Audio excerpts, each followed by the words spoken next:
দেশ জুড়ে উদ্বেগ, উৎকণ্ঠা, আতঙ্ক। চারদিকে প্রশ্ন, কি হতে যাচ্ছে 13 নভেম্বর?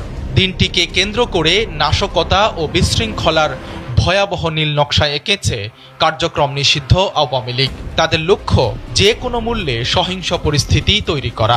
ভারতে বসে এই নাশকতার পরিকল্পনা চূড়ান্ত করেছে দলটি।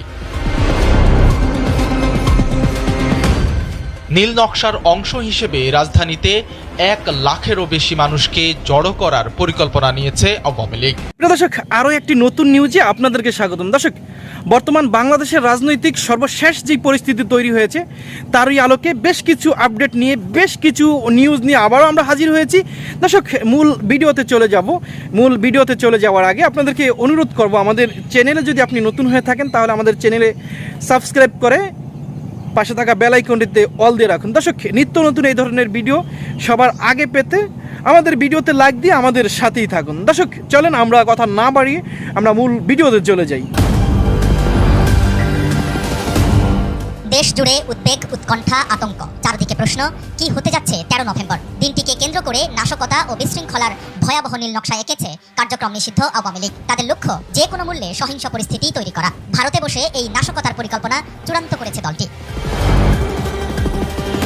নীল নকশার অংশ হিসেবে রাজধানীতে 1 লাখেরও বেশি মানুষকে জড়ো করার পরিকল্পনা নিয়েছে আওয়ামী লীগ। এরপর আদালত পাড়া ও সরকারি গুরুত্বপূর্ণ স্থাপনায় বোমাবাজির টার্গেট হাতে নেওয়া হয়েছে। গোয়েন্দা সংস্থার প্রতিবেদনের ভিত্তিতে এমন খবর প্রকাশ করেছে দৈনিক আমার দেশ।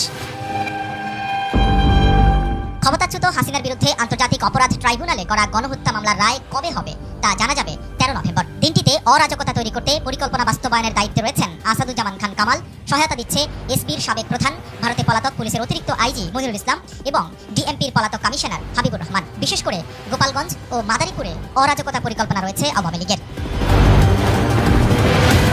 নিরাপত্তা সূত্র বলছে 13 নভেম্বর ঘিরে মহাসড়ক অচল করে দেওয়ার পরিকল্পনা রয়েছে আওয়ামী লীগের। গাজীপুর চৌরাস্তা থেকে উত্তরার দায়িত্ব দেওয়া হয়েছে সাবেক মেয়র জাহাঙ্গীর আলমকে। কাঁচপুর থেকে যাত্রাবাড়ি পর্যন্ত লিয়াকত শিকদারকে। ঢাকার ভেতরে নিয়োজিত থাকছেন সম্রাট।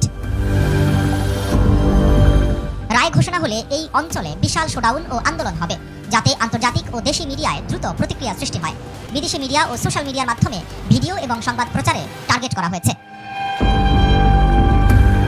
হাসিনার প্রতি নেতাকর্মীদের আবেগকে কাজে লাগিয়ে 13 নভেম্বর মাঠে নামানোর কৌশল নেওয়া হয়েছে। এই লক্ষ্যে সারা দেশে সন্ত্রাসী কর্মকাণ্ডে পারদর্শী এবং আওয়ামী লীগের কট্টর নেতাকর্মীদের ইতোমধ্যে বাছাই করা হয়েছে। তাদেরকে বিভিন্ন স্থানে প্রশিক্ষণ দেওয়া হয়েছে। এই প্রশিক্ষণ দেওয়ার ঘটনায় ইতোমধ্যে মেজর সাদিকুল হক সাদেককে গ্রেফতার করে বিচারের মুখোমুখি করেছে সেনাবাহিনী।